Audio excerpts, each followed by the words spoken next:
I am a big believer in planning and creating your life. So today I thought I would do a nice casual, relaxing plan with me for January so that we can wrap up the year and start the new one on the right foot. Let's go. Hi guys, it's Laura and I help you live a simpler, happier, more spacious life. And today you can whip out your planner, your notebook, even a few sheets of paper, and let's plan for 2022. I am using the My Life Story digital planner. I will link that below if you're interested. One of the best things that I did in 2021, but I always start any planning session with a review of the previous month. Now I do this for several reasons, but one of them is that I think it's really important to actually take some time to celebrate your wins before you move on to the next month. For me, looking back and seeing all the things I have achieved kind of builds my self-confidence, it builds my motivation and my momentum. I have a terrible memory, so when I actually look back and can see a list of all of the things that I achieved, it makes me proud and it makes me want to kind of continue that role. So that's why I always do that as the first thing as part of my review, because it starts to build up that motivation for me. And if you're using the My Life Story Planner, this is going to be pretty easy because you're just going to look back over your highlights sections. So that's what I'm going to be doing right now, looking back over all my wins from December, and the month's not even over yet, so I know that I'm going to be adding even more to this list as the rest of the month unfolds.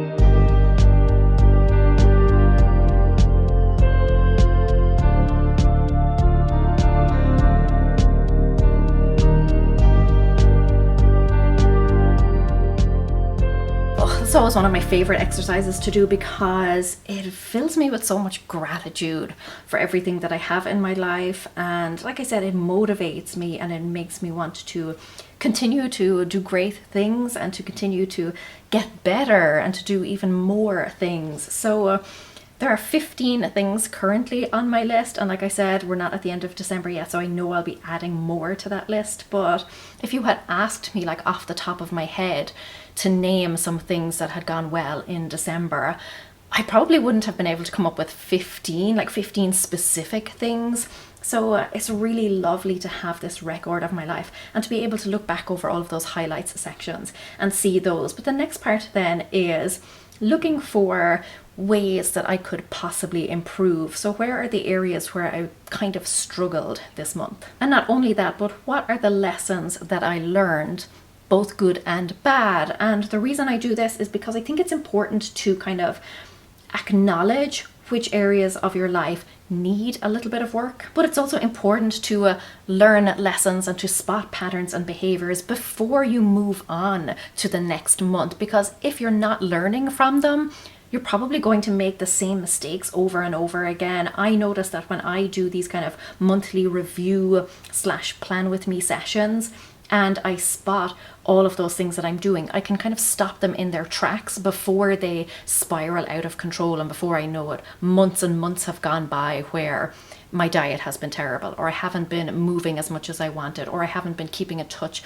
with the people that I love. So by doing these kind of things, you can see what needs fixing, and you can go in then and fix it for the coming month before it gets out of hand. Kind of just to head things off at the pass, or give you a heads up as to what you might like to focus on. So let's see what I learned in December.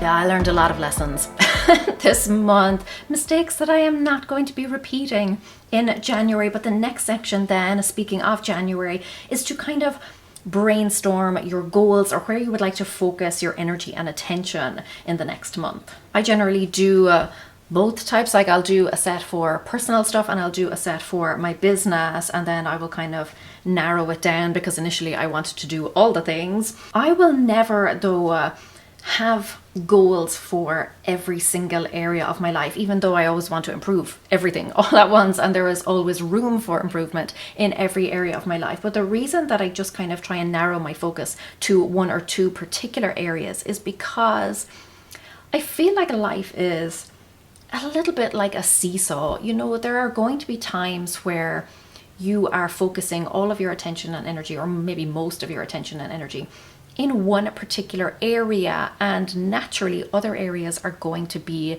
neglected. And for a long time I used to feel bad about this, you know, that everything had to be improving together. But now that I'm, you know, older and a little bit wiser, I realize that you can't do that. You can't focus on everything at once. You just have to give your energy to one area, knowing that the others are going to kind of slip a little bit. So instead of trying to do everything all at once, which really I have found gets me nowhere, I will focus on getting one to a certain level, then going and getting another one to a certain level. And yeah, kind of trying to hit all of them at least once throughout the year so that nothing is being neglected for too long. But yeah, it is a balancing act. There's always going to be some area of your life that's going to be a little bit more neglected than others. But by doing this review, I can ensure that they're not being neglected for too long. So based on this information that I've already collected, based on kind of how I feel, things that I want to do, I'm going to brainstorm some goals for January. Again, nothing crazy, but just a few simple things that I could do.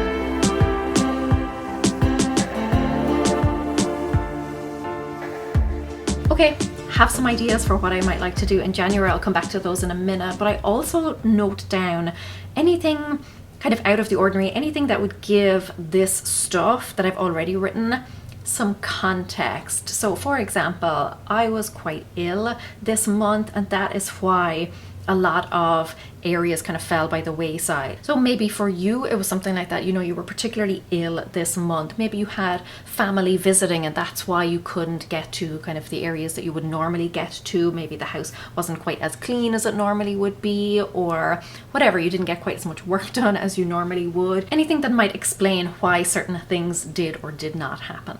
This for me is helpful because it reminds me that life happens. You know, just because I didn't get to a particular thing this month doesn't mean that there is something wrong with me, or, you know, I wasn't trying hard enough or anything. I don't beat myself up over those things. And again, when I'm planning for the coming month, then I do it from that mindset, from that frame of mind that, you know what, life is probably going to happen. There are going to be some bumps in the road along the way. I can make better, clearer, more informed decisions based on all of this information, and based on the fact that I know that sometimes a spanner gets thrown in the works. With all of this information and this insight and knowledge, now I'm going to create my vision board for January. And the way that I do this is, you know, I look at the kind of goals that I have, narrow them down, and then I try to find some images online that represent those goals, and then I just basically paste them in so that every month when I go to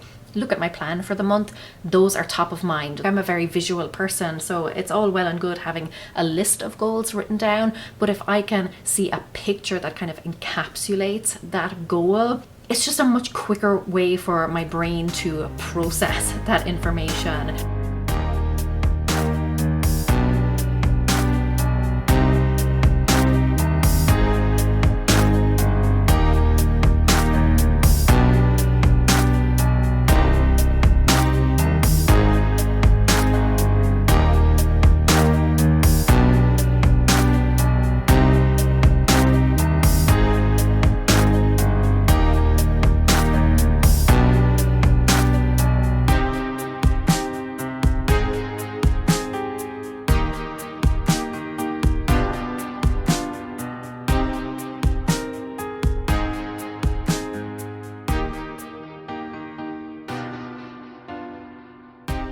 Okay, now that I finished my vision board, I'm moving on to my plan of action. I found it really helpful recently. Instead of calling them goals, I call them actions, because it gets me in the mindset of actually doing something rather than just, you know, having a vision board, imagining something, but actually what are the steps I'm going to take to get there. So the first thing that I would normally do, January, this isn't an issue for me, but I would look at my monthly overview and slot in all of my important dates, and then kind of the normal stuff like appointments that you have, work hours, etc. And the reason that's important is because when you are, you know, planning out your goals, you first need to know how much time you have available to you and how much energy you're going to have. Like I said, I have pretty much nothing coming up in January. I have a few things, but they're kind of provisional. I don't know exactly when they're happening yet.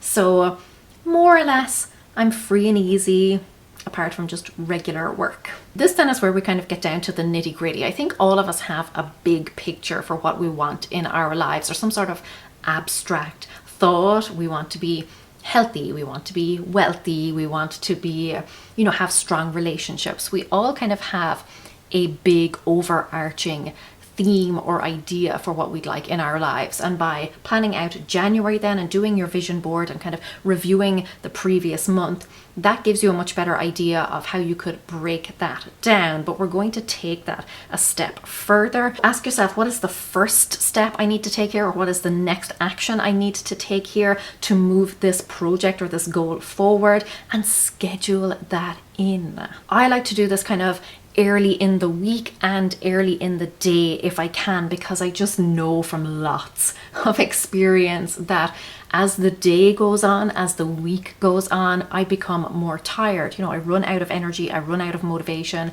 I run out of cares. I get to the end of the day and I just don't care. Life happens. If you push something off to the end of the week, the chances of something cropping up that week that are just going to completely derail your plans are very high. So if you can fit it in early in the week and early in the day, you reduce the risk of something coming in to distract or derail you. So let's get those first steps, those January actions scheduled.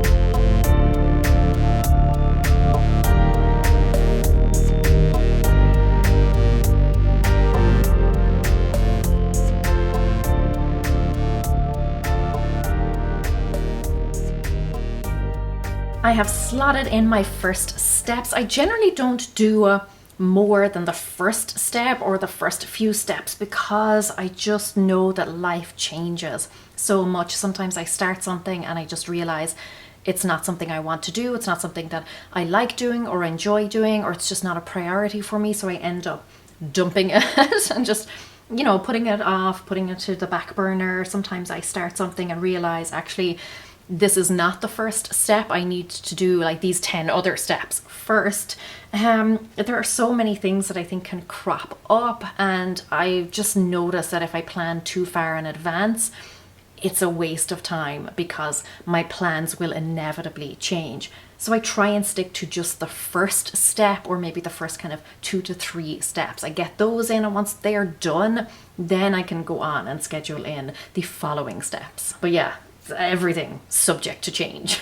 I don't think too far ahead, but I do like to have this roadmap. I do like to have the vision because it keeps me motivated. It reminds me of what I want to do. It points me in the right direction, and it ensures that I actually get moving. After that, then I can review and adapt and pivot as I need to. Next step in the process is just to jot down the habits that I want to track. So for example, something that I really want to track this year, something that is my overarching theme or kind of goal for the year, is to improve my health significantly.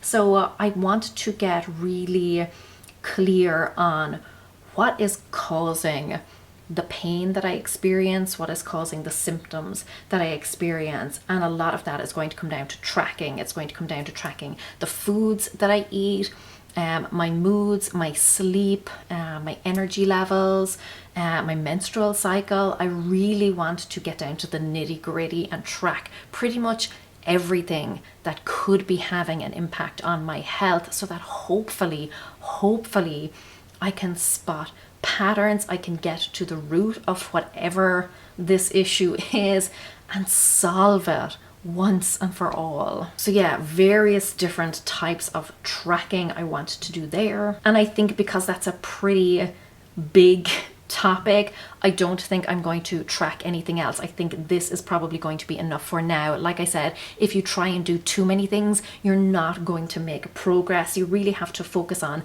one area and kind of let the others slide. And to me right now, my health is a priority and everything else can take a backseat for the moment. And the reality is I'll probably actually track them over the entire year, because I don't think a month is a long enough time to get a good picture of what's going on. Okay, now I feel ready to tackle January. I have all of the knowledge and insights from the previous month, from December, you know, knowing what is working, what I'm strong at, what maybe needs a little bit of extra attention. I feel like I haven't tried to take on too much. Last year, I will say, I felt completely unprepared for the new year. I really did not have a game plan at all. It just crept on me very quickly. So I'm really glad that I took the time today to do this. Again, if you want to grab your copy of the 2022 My Life Story Digital Planner, you can do so at the link in the description. It has all of the spreads that I've shown you and more, but 2022 is going to be a good one. I can feel it and I'm planning for it. Until next time, go raibh míle maith agaibh.